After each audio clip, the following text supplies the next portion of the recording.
अगर आप मेरी वो स्किन देख लेते और ये स्किन, तो आपके एक्सप्रेशंस ना कुछ ऐसे होते। इसलिए कह रही हूँ, ध्यान से सुनना। इसी एक ऑइंटमेंट से मेरी स्किन बहुत खराब भी हुई और फिर ऐसी भी हुई। स्किन स्किन हमारी बॉडी का सबसे लार्जेस्ट ऑर्गन होता है और मेरा तो ये मानना है कि स्किन वो घर होता है जिसमें हमारे बाकी के सारे ऑर्गन्स फिट होते हैं। जैसे अलग अलग रूम होते हैं ना एक घर के, वैसे ही हमारे स्किन में, हमारी बॉडी में सारे ऑर्गन फिट होते हैं। आज हम बात करने वाले हैं स्किन केयर की। जी हाँ, ये एक बहुत ही रिक्वेस्टेड वीडियो है और मेरा एक ही निवेदन है आपसे कि कुछ भी स्किप मत कीजिएगा। मैं नहीं चाहती कि कोई भी प्रिकॉशन वाला इंपॉर्टेंट पार्ट हो जो आपसे मिस हो जाए। आगे बढ़ने से पहले मैं आपकी अपनी डॉक्टर अर्चना, एक लाइफ कोच हूँ, एडवांस लेवल हिप्नोथेरेपिस्ट हूँ, NLP एक्सपर्ट हूँ, इनर चाइल्ड हील करती हूँ। बेसिकली मेरा काम है कि आपकी लाइफ को बेहतर बनाने में आपकी हेल्प करना। लास्ट टाइम जब मैंने अपने स्किन केयर के बारे में बात करी थी, ढेर सारे कमेंट्स आए थे कि मैम प्लीज़ आप अपना स्किन केयर शेयर करें, या वो कौन सी एक ऑइंटमेंट है जिसने आपको हेल्प करा।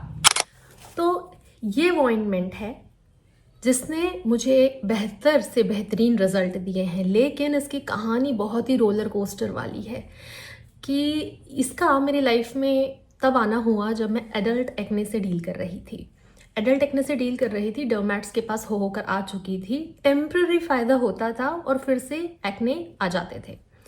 अब प्रॉब्लम मुझे ये नहीं थी कि मुझे एडल्ट एक्ने आते हैं, प्रॉब्लम मुझे ये थी कि मैं उल्टा अपने टमी बेस पे सोती हूँ। तो पिलो से या बेडशीट से जो पिंपल्स आए हुए रहते थे, तो वो बड़े पेनफुल होते थे, पस्टुलेट्स, और वो स्क्रैचेस आ जाते थे, दर्द देते थे और मैं रात में सो नहीं पाती थी। इसलिए भी उनको ठीक करना मेरे लिए इम्पॉर्टेंट था।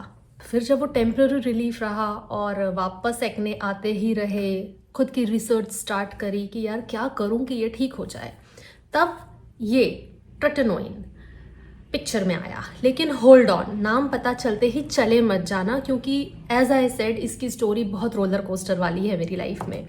तो जैसे ही ये ऑइंटमेंट मुझे पता चला, मैं खुश कि अब तो यूज़ करेंगे और काम ख़त्म, सारे पिंपल्स गायब हो जाएंगे। हमने इसको यूज़ करना स्टार्ट कर दिया जैसे यूजुअली लोग ऑइंटमेंट्स यूज़ करते हैं। ट्रेटेनोइन वैसे विटामिन ए का एक बहुत ही स्ट्रॉन्ग डेरिवेटिव होता है आपकी स्किन को हेल्प करने के लिए। तो इसमें विटामिन ए का सबसे पोटेंट फॉर्मूला है।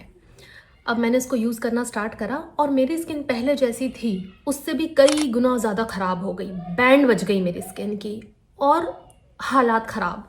घर वाले सारे डांट रहे हैं कि तुमने क्या कर लिया। मैंने डर के कारण इसको यूज़ करना बंद कर दिया। एक आध साल के बाद मैंने वापस हिम्मत जुटा के इसको यूज़ करना स्टार्ट करा, क्योंकि रिसर्च बेसिकली मुझे बार बार इसी पर लाके रोक रही थी। जब मैंने इसको फिर से यूज़ करना स्टार्ट करा, फिर से बड़ी पर्जिंग आई, मेरा चेहरा है कि फिर से बैंड बज गई है। मतलब अगर आप मेरी वो स्किन देख लेते और ये स्किन, तो आपके एक्सप्रेशंस ना कुछ ऐसे होते।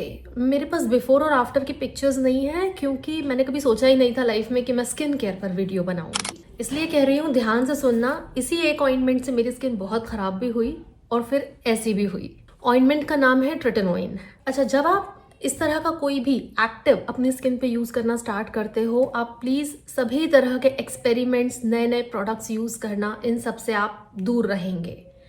जब भी आप कोई भी active ingredient like vitamin C, vitamin A, salicylic acid, जब भी आप ऐसा कुछ भी अपनी स्किन पे यूज़ करते हैं, सबसे पहले सनस्क्रीन से दोस्ती करना सीख लो। अच्छा, अब अगर आप ऐसा कुछ यूज़ नहीं भी करते हैं, तब भी आप सनस्क्रीन से दोस्ती करना सीख लो।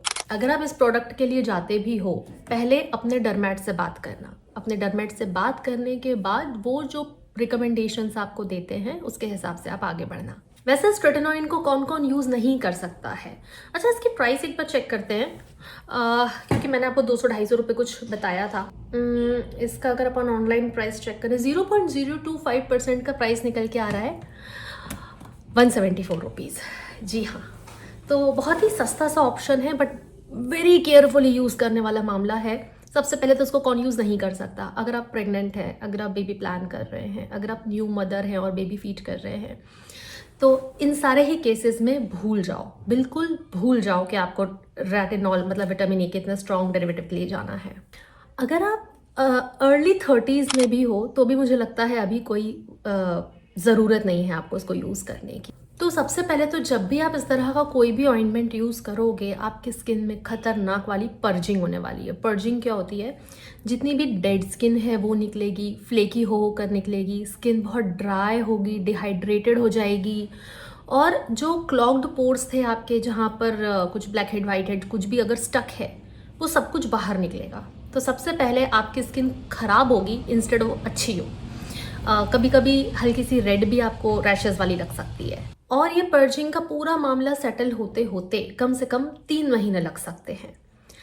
अब जब आप इसको यूज़ करना स्टार्ट करते हैं, जब मैंने पहले इसको यूज़ करना स्टार्ट करा था, मुझे ये आइडिया नहीं था कि इसको इतना बारीकी से इस्तेमाल करना पड़ता है। इसलिए एकदम पी साइज अमाउंट, छोटे मटर के दाने के बराबर आपको लेंगे और उसी को पूरे स्किन पे लगाकर अच्छे से मॉइस्चराइजर भी लगाएंगे, और हफ्ते में सिर्फ एक बार यूज़ करना है। जी हाँ, सिर्फ वंस इन अ वीक।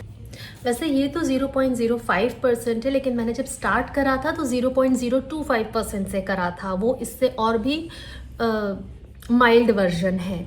और उस पूरी एक ट्यूब को मैंने पूरा ख़त्म किया और उसके बाद में आई 0.05% पे। तो पहले मैं उसको भी 0.025% को भी वीक में एक बार यूज़ करती थी, फिर मैं 2 बार यूज़ करने लग गई। रात में ही सिर्फ यूज़ करते हैं और दिन में सनस्क्रीन यूज़ करते हैं। ऐसे करके जब मेरी पूरी वो अपॉइंटमेंट खत्म हुई। अच्छा, जिस रात को ट्रेटेनॉइड नहीं यूज़ कर रहे थे, उस रात को क्या था, सिंपल अच्छे से मॉइस्चराइजर लगाओ और चुपचाप सो जाओ। और जब मेरी वो पूरी अपॉइंटमेंट खत्म हुई, तब मैं आई 0.05% पे। इसको भी मैंने वीक में एक बार यूज़ करने से स्टार्ट करा और अब मैं उसको वीक में 2 बार यूज़ करती हूँ। अब बात रही स्किन केयर पर कि मेरे स्किन केयर में क्या क्या प्रोडक्ट्स आते हैं। पर उस पर बात करने के पहले मैं आपको ये ज़रूर बताना चाहती हूँ कि अकेला कोई भी ट्रॉपिकल एप्लीकेशन जो होता है, मतलब कोई भी ऐसी चीज़ जो सिर्फ स्किन पर यूज़ करनी है, अकेले वो आपको एक अच्छी स्किन नहीं दे सकती है, हेल्दी बॉडी नहीं दे सकती है, हेल्दी हेयर नहीं दे सकती है। आपको हाइड्रेटेड रहना पड़ेगा। हाइड्रेटेड मतलब पानी अच्छे से पीना पड़ेगा।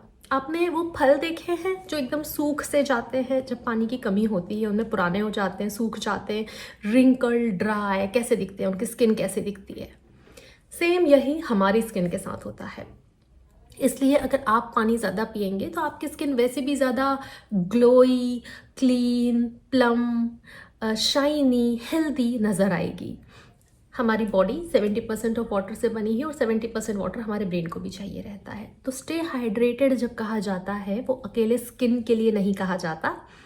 आपकी बॉडी बेटर फंक्शन करती है, बॉडी के ऑर्गन्स बेटर फंक्शन करते हैं, टॉक्सिक जितने भी बॉडी में होते हैं वो ईजिली रिलीज होते हैं, और स्किन पर तो उसका एक अच्छा सा असर दिखाई देता ही है। ये हुई पहली बात। दूसरी बात, हेल्दी खाना बहुत इम्पॉर्टेंट है।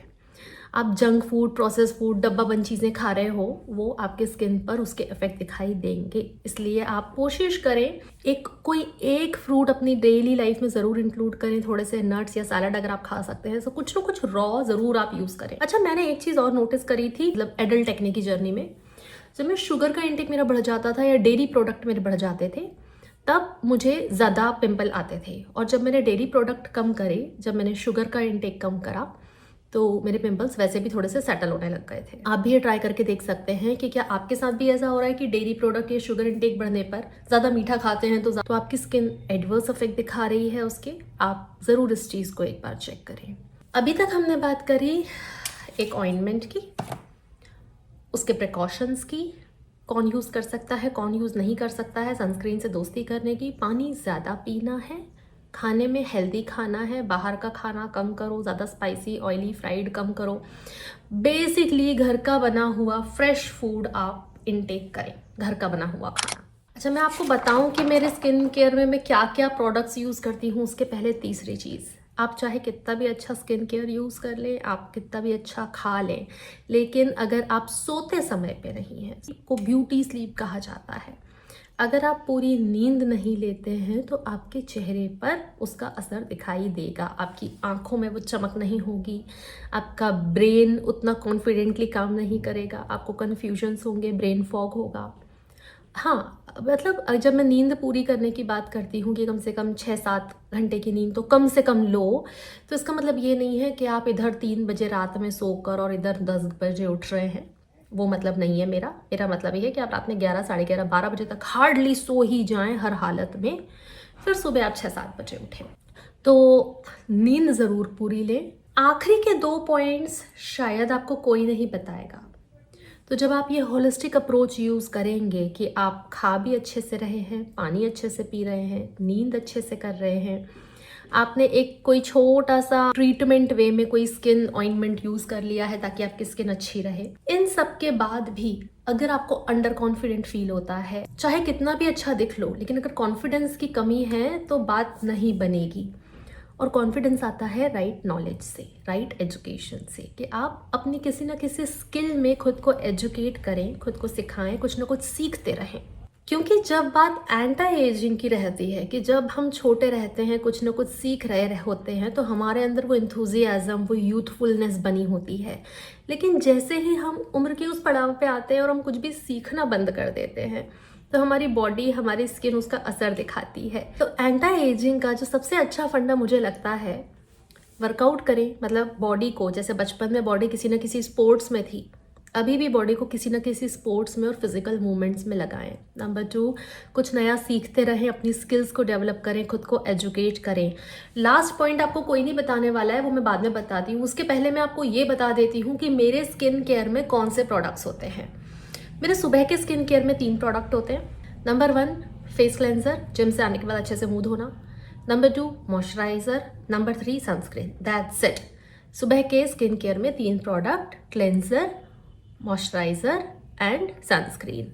मेरे रात के रूटीन में भी 3 ही प्रोडक्ट्स होते हैं। क्लेंजर, दिन भर के रूटीन के बाद अच्छे से फेस वॉश करना, 1 मिनट तक चेहरा धोना। Face cleanser. नंबर 2 ये ट्रेटनॉइन। और नंबर 3 कैस्टर ऑयल की एक पतली सी लेयर। जी हाँ, कैस्टर ऑयल बिल्कुल डीपली जाके स्किन को नरिश करता है, मॉइस्चराइज करता है। लेकिन पहले एक्सपेरिमेंट करके देख लेना, आप अपना टेस्ट करके देख लेना। ज़रूरी नहीं है कि अगर आप ये यूज़ कर रहे हो तो ही आप कैस्टर ऑयल यूज़ करोगे। आप कैस्टर ऑयल को किसी भी मॉइस्चराइजर के ऊपर भी लगा सकते हो, अप्लाई कर सकते हो। ये तो मैं सिर्फ हफ्ते में 2 रातों को यूज़ करती हूँ, तो बाकी रातों का क्या? अगेन क्लेंजर, मॉइस्चराइजर और पतली सी थिन लेयर कैस्टर ऑयल की, हाथों पर भी, गले पर भी, चेहरे पर भी, ताकि इवन टोन नजर आए। क्योंकि जब एजिंग स्किन की बात होती है तो स्किन एज का मतलब सिर्फ रिंकल्स या सैगी स्किन नहीं होती है। एजिंग स्किन, जो इंडियन स्किन जब एज होती है, सबसे पहले पिगमेंटेशन आता है। मतलब स्किन का जो इवन टोन नहीं रहती, स्किन कहीं से डार्क, कहीं से लाइट, ऐसा डिस्कलरेशन आने लग जाता है। यहाँ से एजिंग की शुरुआत होती है। फिर फाइन लाइंस आती हैं, फिर रिंकल्स में वो चेंज होती हैं, फिर वो सैगी होती है। वो सब बात की बात है। आज के वीडियो में आपको जो भी टेक अवेज, आपकी जो भी लर्निंग्स रही हों, वो ज़रूर शेयर कीजिएगा। इस तरह के और भी वीडियोस चाहिए, देन टॉपिक जो भी हो वो कमेंट में लिखो। पूरा स्किन बराबर चल रही है, लेकिन बिलीफ में कहीं प्रॉब्लम है, सिर्फ एक ईमेल या व्हाट्सएप दूर हूँ। और अब बात रही आखिरी पॉइंट की, कि ऐसा वो आखिरी पॉइंट क्या है जिससे आप ग्लोइंग स्किन पा सकते हैं। वो पॉइंट है, अपना मन साफ रखें, अपनी नीयत साफ रखें, दिल साफ रखें। अगर आपके दिल में बहुत सारा resentment, grudges, hatred, jealousy etcetera है, तो वो आपके चेहरे पर, आपकी आंखों में, आपके फेशियल एट्रीब्यूट्स में नज़र आता है। अपना मन साफ रखें, फॉरगिवनेस को अपनाएं, अपनी स्किल्स को डेवलप करें, खुद को सही चीज़ों के लिए एजुकेट करें, कुछ ना कुछ नया सीखते रहें। इसके साथ साथ अपना ध्यान रखना। हमारे पास एक ही जीवन है, खुशी से जियो यार। जल्दी मिलती हूँ। थैंक यू, नमस्ते।